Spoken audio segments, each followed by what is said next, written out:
Monitoring સેલની મોટી કાર્યવાહી। વડોદરામાંથી ₹10 લાખથી વધુનો દારૂ જપ્ત, 2 બુટલેગરો ઝડપાયા, 8 વોન્ટેડ। વડોદરામાં સ્ટેટ મોનિટરિંગ સેલ એસએમસીની ટીમે મોટી કાર્યવાહી કરી છે। બાતમીના આધારે ડભોઈ રોડ વિસ્તારના જયનારાયણ નગર 2 ખાતે રેડ પાડી ₹10 લાખથી વધુ કિંમતનો વિદેશી દારૂ જપ્ત કરવામાં આવ્યો છે। આ કાર્યવાહીમાં પોલીસે 2 બુટલેગરોને ઝડપી લીધા છે, જ્યારે 8 બુટલેગરોને વોન્ટેડ જાહેર કરવામાં આવ્યા છે। સ્ટેટ મોનિટરિંગ સેલની ટીમે આતિશ ઠાકોર રહેઠાણ જયનારાયણ નગર 2 ડભોઈ રોડના ઘરે રેડ પાડી।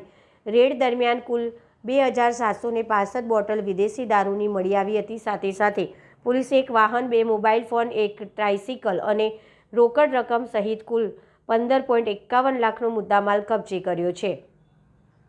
પોલીસે દારૂના જથ્થા સાથે બાબુ લહરિયાભાઈ રાઠવા રહેઠાણ છોટાઉદેપુર અને અજય ઉર્ફે બાબુ મેવાલાલ યાદવ રહેઠાણ જયનારાયણ નગર ડભોઈ રોડની ધરપકડ કરી છે।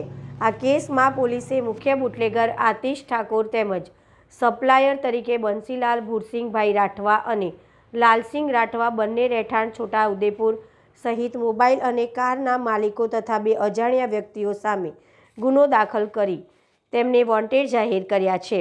સ્ટેટ મોનિટરિંગ સેલ અને સ્થાનિક પોલીસે આગળની તપાસ શરૂ કરી છે અને તમામ વોન્ટેડ આરોપીઓને ઝડપી પાડવા માટે વિશેષ કાર્યવાહી હાથ ધરવામાં આવી છે।